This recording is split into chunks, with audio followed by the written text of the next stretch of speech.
Redefining education, regaining struggle, renovating society.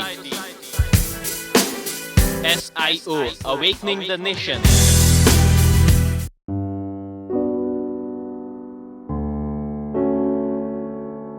Next image इसके लिए जो था वो ये है, काफ़ी कॉम्प्लिकेटेड था।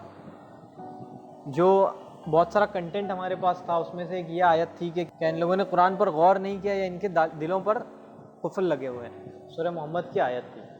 अब इस कंटेंट को लेके कुछ ना कुछ डिज़ाइन करना था, तो आइडिया इनिशिएट ऐसे हुआ कि यार किसी के दिल पे लगा हुआ ताला अगर कुछ रियल इमेजेस के साथ दिखाया जाए, कोई आदमी है उसके दिल पे कोई ताला लगा हुआ है तो बहुत अजीब सा लगेगा।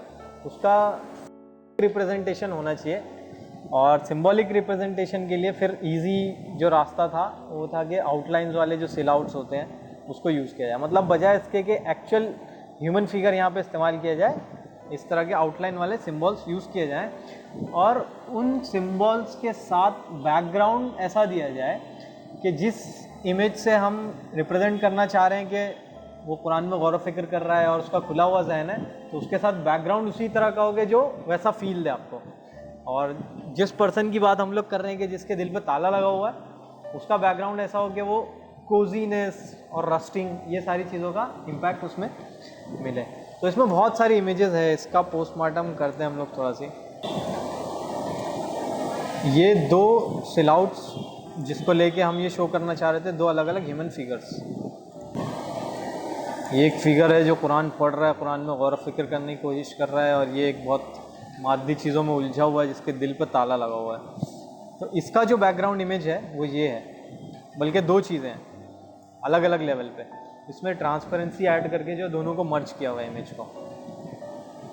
और ये वाला जो इमेज है इसका एक बैकग्राउंड है जो बहुत रस्टी है, बिल्कुल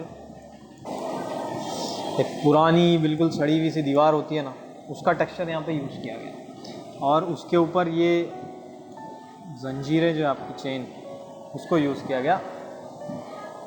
और इस इमेज के लिए एक खूबसूरत सा मतलब नेचर का इमेज है, और दो अलग अलग इमेजेस है उसको मर्ज किया गया। तो फाइनल प्रोडक्ट जो है कुछ इस तरह से आया। अब हुआ ये था इसको डिज़ाइन करते वक्त कि ये दोनों चीज़ें जब मर्ज हो रही थी ये पॉइंट पे, तो अजीब सा लग रहा था, मतलब कि प्रॉपर मर्जिंग उसमें दिख के नहीं आ रहा था।